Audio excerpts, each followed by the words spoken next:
Hoy contemplamos una cicatriz urbana que nunca cierra, una coreografía de luces de neón que parpadean al ritmo de corazones acelerados y promesas que se desvanecen antes del amanecer.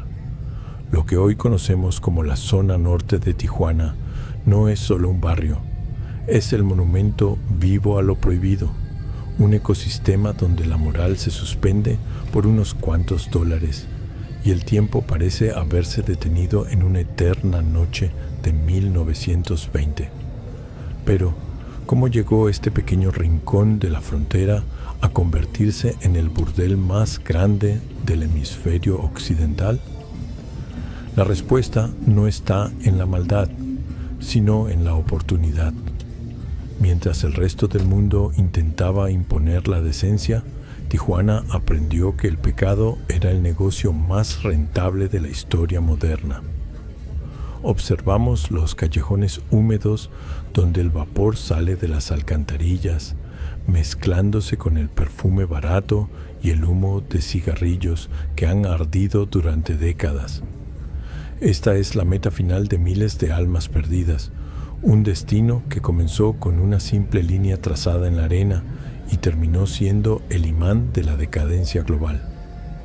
¿Fue el destino o una cuidadosa ingeniería del vicio lo que construyó este imperio? Antes de que las luces se apaguen para siempre, debemos retroceder al momento exacto en que la primera gota de alcohol ilegal tocó el suelo arenoso de esta frontera, desatando una sed que nada, ni siquiera la ley, podría saciar jamás. Bienvenidos al epicentro de la tentación, donde la historia se escribe con tinta invisible sobre sábanas de seda y asfalto frío.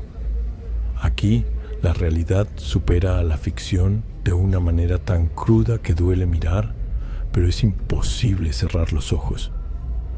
La pregunta no es qué sucede en la zona norte, sino quién permitió que este lugar se convirtiera en el espejo oscuro de nuestra propia sociedad. El viaje hacia el origen de la infamia comienza ahora, en el polvo de una frontera que prometía libertad y entregó cautiverio. Prepárense para ver lo que las sombras ocultan. El inicio de todo fue mucho más elegante de lo que imaginan. Es el año 1920 y en los Estados Unidos el alcohol ha sido declarado el enemigo público número 1. La ley seca ha caído como un telón de hierro sobre el disfrute, pero justo al cruzar la línea imaginaria de la frontera, el color se vuelve más intenso. Tijuana aparece en el mapa como un oasis de dibujo animado, un pequeño pueblo de madera y polvo que de pronto se ve inundado por una marea de turistas sedientos. Las botellas de champaña saltan de las cajas con un sonido alegre y rítmico y la música de jazz fluye como un río de miel dorada. Los edificios crecen como setas mágicas, transformando las cantinas rústicas en palacios de entretenimiento que parecen sacados de un cuento de hadas de la época dorada de la animación. No hay villanos visibles todavía, solo una alegría efervescente que ignora las advertencias de los puritanos del norte. Los casinos brillan con una luz que no parece humana, y los caballos de carreras corren con una velocidad sobrenatural sobre pistas de ensueño. Es la infancia de la zona norte, una época de inocencia artificial donde el vicio se disfrazaba de aventura exótica y libertad absoluta.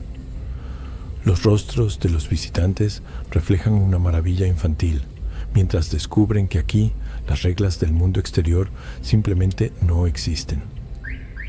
Todo es posible en este parque de atracciones para adultos, donde el sol nunca parece quemar y la noche siempre es joven.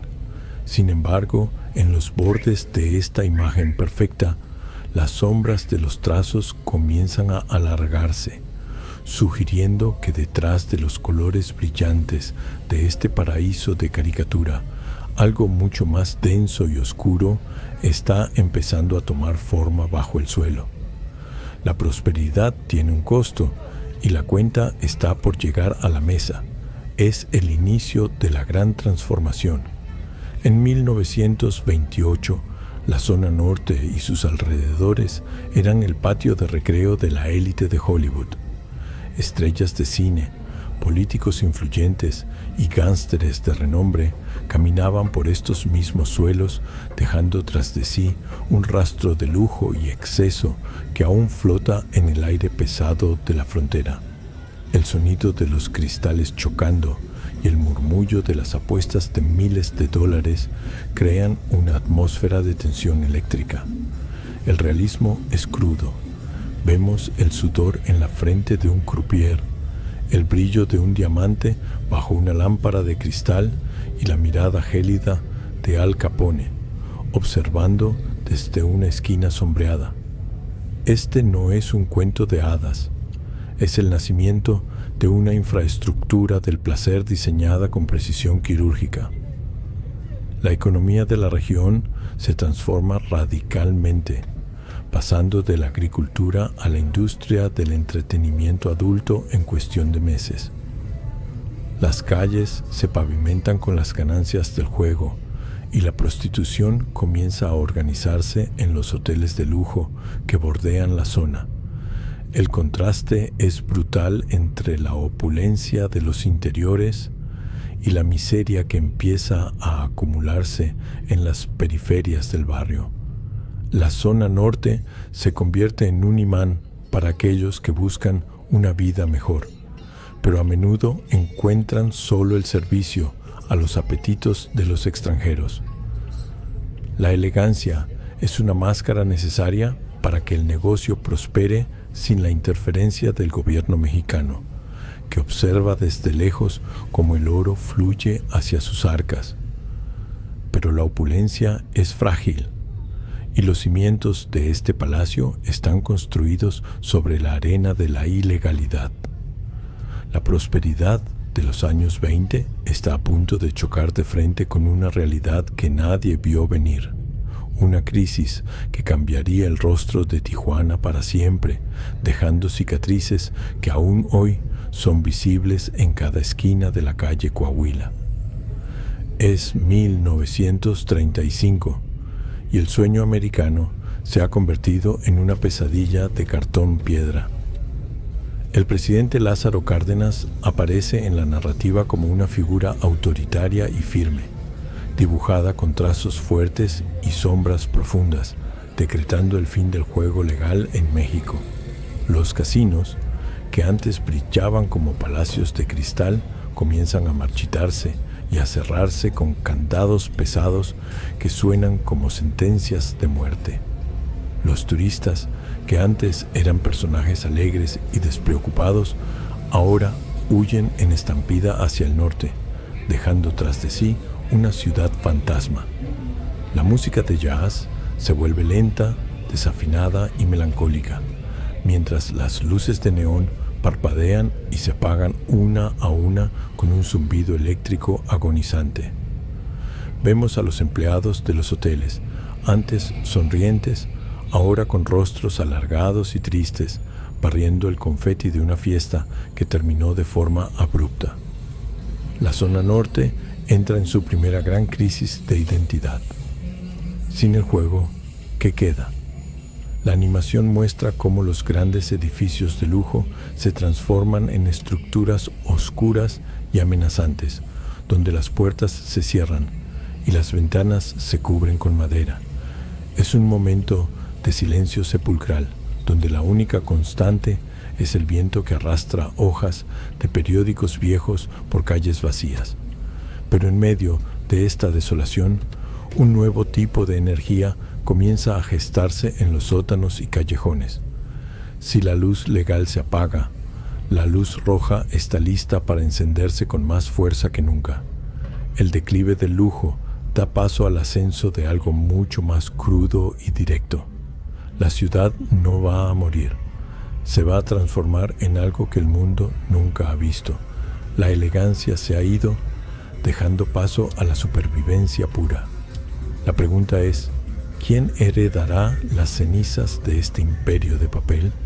El vacío legal Es el terreno más fértil para las sombras que esperan pacientemente su turno. Con la prohibición del juego, la zona norte se refugia en su actividad más antigua y resistente: el comercio de la carne y el alcohol clandestino. Estamos en la década de 1940 y la Segunda Guerra Mundial trae una nueva ola de visitantes. Los marineros de la Armada de los Estados Unidos, jóvenes y asustados, llegan a Tijuana buscando un último momento de olvido antes de partir hacia el Pacífico. El realismo aquí es visceral. Sentimos el olor a sudor, cerveza barata y combustible de barco. Los bares de la zona norte se convierten en trincheras de placer desesperado. Ya no hay mármol ni diamantes, solo madera gastada y luces rojas que ocultan las arrugas de la realidad. El conflicto bélico alimenta la economía de la zona de una manera frenética y caótica. Las mujeres que trabajan en el área se convierten en las protagonistas silenciosas de esta economía de guerra, sosteniendo sobre sus hombros el peso de una ciudad que se niega a rendirse.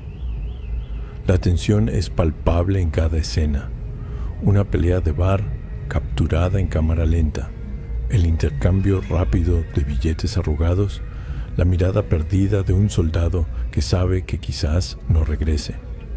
La zona norte se consolida como un territorio sin ley efectiva, donde la autoridad es un concepto negociable y la supervivencia es la única regla de oro. Este es el momento en que se forja el carácter indomable del barrio, una mezcla de resiliencia y cinismo que definirá las décadas por venir. La frontera se vuelve más dura, más real, y la línea entre lo correcto y lo incorrecto se desdibuja hasta desaparecer por completo en la neblina del amanecer fronterizo. El negocio ha cambiado de manos, pero el espíritu de la transgresión sigue más vivo que nunca en cada rincón. Hemos recorrido el ascenso, la gloria y la caída del primer imperio de la zona norte, pero lo que viene a continuación es un descenso hacia una profundidad que pocos se atreven a explorar.